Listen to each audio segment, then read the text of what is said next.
7th grade, the second intifada started. Armed violence. And our Islamist teacher would teach us that it is glorified what all these martyrs or shaheeds are doing, the suicide bombers. If you're a Jew, you're not innocent. If you're Israeli, you're not innocent. Even if you're a baby, you should be dead. Islam is to govern all aspects, social, political, private aspects of everybody's life. But extremist Muslims, Islamism in a multicultural environment like the United States, like the West, where immigration is just constantly moving and shifting, it just doesn't work. Our strengths are also our weaknesses, right? So they know we welcome people from all walks of life, but the risk of that is we welcome everybody. Here's what these former FBI guys write. Military-aged men from across the globe, many from countries or regions not friendly to the United States, are landing in waves on our soil by the thousands. With unchecked immigration, we're naive in thinking that they're not going to try to take advantage of that. I mean, I've had these conversations, with a really high-ranking Al-Qaeda guy. This guy lived in America, was captured in Iraq. His children were born in America. And he was explaining it to me like, yeah, we want to kill you all. You're either going to convert or you're going to die. We want to have worldwide Sharia law. What easier way to do that than infiltrate the West and indoctrinate the young minds? People in the West are asleep. All what I described is actually like a warning. And as someone who grew up in the Middle East, I know what I'm seeing. It scares me. You see college students protesting against things that they don't understand what they're protesting for. Is there something that NYU is doing? I really don't know. I'm pretty sure they're... Do you know what NYU is doing? About what? About Israel. Why are we protesting here? Palestine will be free! I wish I was more educated. They're calling intifada.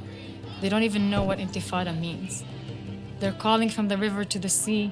They don't know what river and what sea. From the river to the sea, Palestine will be free! How did we get to this place where the best of the best in our generation is not asking the critical questions? I just read Osama bin Laden's letter to America. Osama bin Laden's letter to America explaining why he attacked Americans. Terrorism has been sold as this idea to the American people. The terrorists are people. Like, everything he said was valid. They're not attacking America physically, but they're attacking the mind of America. They're taking over the minds. Do you think these protesters would survive under an Islamic state?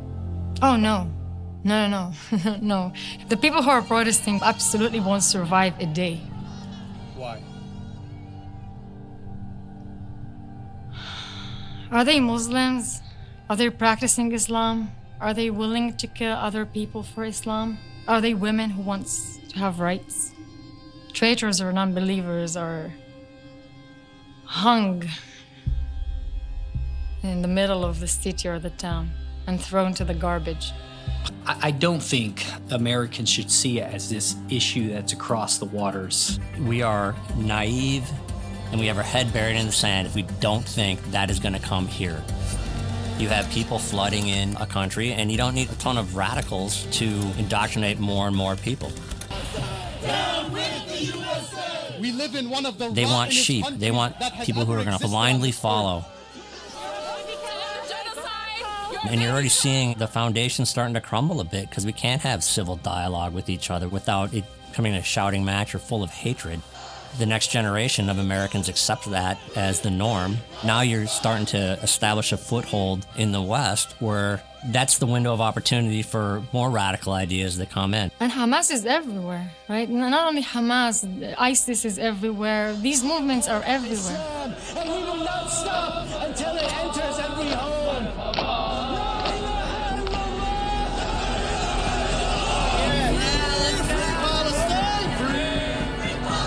This threat is imminent.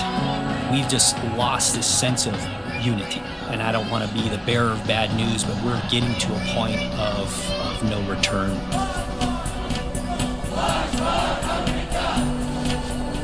America is super essential to the world. You're raising a generation that will change the society from the inside. Well, it's right there in front of us. And I don't want those liberties, those opportunities, the freedom from fear to be lost. Protect the Western values. Protect the human rights, which we all believe in, which we all enjoy. What happens if America is gone? Now, there is nothing more important than to fight against this ideology and protect the America that we knew. The beacon of hope for the rest of the world. ISIS is making a tremendous amount of money because they have certain oil camps, right? They have certain areas of oil that they took away. They have some in Syria, some in Iraq. I would bomb the shit out of them.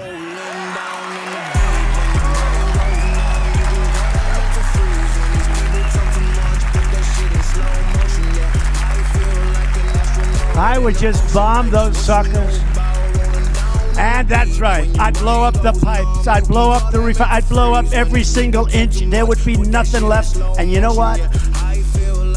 You'll get Exxon to come in there in 2 months. You ever see these guys, how good they are, the great oil company? They'll rebuild that sucker brand new. It'll be beautiful. And I'd ring it. And I'd take the oil. Y'all don't really know my mental. Let me give you the picture like stencil. Falling out in a drought. No flow rain wasn't pouring down. See that pain was all around. See my mode was kinda lounge. Didn't know which way to turn. Flow was cool, but I still felt burned. Energy up, you can feel my surge. I'ma kill everything like this purge. Let's just get this straight for a second. I'ma work, even if I don't get paid for progression. I'ma get it. Everything that I do is electric. I'ma keep it in motion, keep it moving like kinetic. Put this shit in a frame, better know I don't blame everything that I say. Man, I seen you deflate. Let me elevate. This ain't a prank. Have you walking on a plank? Both hands together, God, let me pray. I've been going right around, call that relay. Pass the baton, back in the mall, swimming in the. Now about Baghdadi's last moments. I can tell you this: he crawled into a hole with 2 small children and blew himself up while his people stayed on the ground. So you can deduce what kind of person it is based on that act. Last night, the United States brought the world's #1 terrorist leader to justice. Abu Bakr al-Baghdadi is dead. He was the founder and leader of ISIS, the most ruthless and violent terror organization. Israelis sang and danced in the streets to recognize Jerusalem Day. The celebration comes as final preparations are made for the opening of the new U.S. Embassy in the city. White House senior advisor Jared Kushner and his wife, President Trump's daughter Ivanka, are part of the U.S. delegation that will attend Monday's ceremony.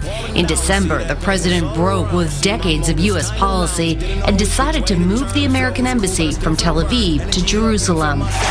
Israel's prime minister praised Mr. Trump for recognizing the city as Israel's capital. President Trump is making history. We are deeply grateful.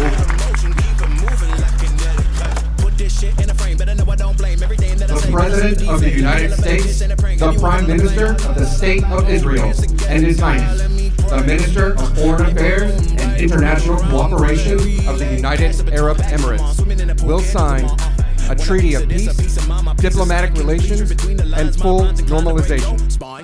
They will each sign 3 copies, one in English, Hebrew, and Arabic.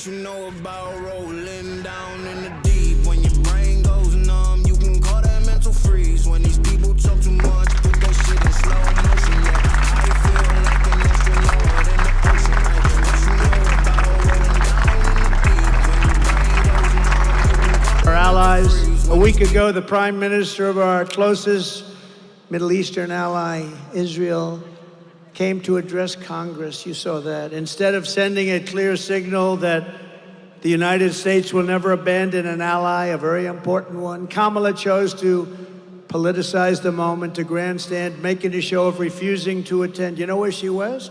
She went to a sorority party. Can you believe it?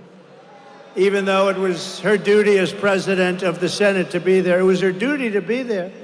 Her Democrat allies fell in line. Chuck Schumer refused to shake the Israeli prime minister's hand. Chuck Schumer has become a Palestinian. Yes, has. Can you believe it? He's become a proud member of Hamas. Nancy Pelosi likewise denounced the speech in shameful terms. You know, 15 years ago, Israel had the strongest, most powerful lobby in this country. Now it's almost the opposite, with AOC plus 3 and all the people, the enemies of our country in a true sense. But they are, and the enemies, when they saw these people abandon Israel, they took note. And I don't think it's accidental that just 4 days after Harris and Biden repudiated our Israeli allies, Iran's top terrorist group, Hezbollah, fired an Iranian missile to kill 12 innocent children at a soccer field in northern Israel. Happened right after he left. With great embarrassment, he left. The terrorists did it because they assumed they could get away with it because the United States is weak and ineffective and no longer respected. The Philadelphia Inquirer is writing about a 1993 college article you wrote where you expressed skepticism about a two-state solution. I understand you do support a two-state solution now. Can you kind of just talk about that evolution? Something I wrote when I was 20? Is that what you're talking about? I was 20. Look, I have said for years, long before October 7th, that I favor a two-state solution.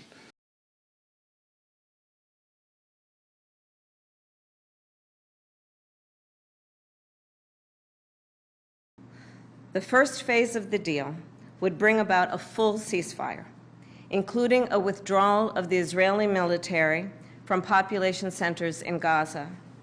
In the second phase, the Israeli military would withdraw from Gaza entirely, and it would lead to a permanent end to the hostilities. I thank you. Madam Vice President, after your meeting, are you convinced that the Prime Minister would like a ceasefire deal? To the importance of having a president who understands the power of diplomacy and understands the strength that rests in understanding the significance of diplomacy and strengthening alliances. It's an incredible day, and you can see it in the family.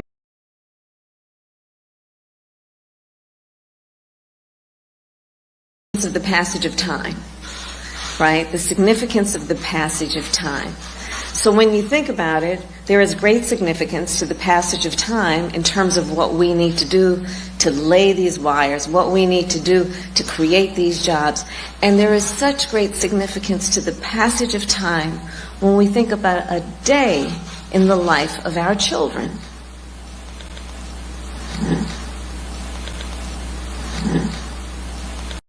You know, what can be unburdened by what has been. What can be unburdened by what has been. What can be unburdened by what has been. What can be unburdened by what has been. What we can see, what we believe can be unburdened by what has been. What can be unburdened by what has been. What can be unburdened by what has been. What can be unburdened by what has been. Who we can be, unburdened by who we have been. What can be, unburdened by what has been. Where we can be, unburdened by where we have been, and unburdened by where we are right now. What can be, unburdened by what has been. What can be, unburdened by what has been. What can be, unburdened by what has been. What could be, unburdened by what had been. What can be unburdened by what has been. What can be unburdened by what has been. What can be unburdened by what has been. What can be unburdened by what has been. What can be unburdened by what has been. Unburdened by what has been, believing in what can be. What can be unburdened by what has been. What can be unburdened by what has been. What can be unburdened by what has been. What can be unburdened by what has been. What can be unburdened by what has been. What can be unburdened by what has been. What can be unburdened by what has been. What could be unburdened by what had been. What can be unburdened by what has been. What can be unburdened by what has been. What can be unburdened by what has been. What can be unburdened by what has been. What can be, what should be unburdened by what has been. What can be unburdened by what has been. What can be unburdened by what has been. See what can be unburdened by what has been. What can be unburdened by what has been. What can be unburdened by what has been. Unburdened by what has been and knowing what can be. Have a sense of vision about what can be unburdened by what has been. To see what can be unburdened by what has been. What can be unburdened by what has been. What can be unburdened by what has been. What can be unburdened by what has been. What can be unburdened by what has been. What can be unburdened by what has been. What can be unburdened by what has been. What can be unburdened by what has been. What can be unburdened by what has been. That can be unburdened by what has been. There are those who are unable to see what can be, but there are many more who are able to see what can be unburdened by what has been. So the importance of community banks is they are, as they are called, they're in the community, led by members of the community.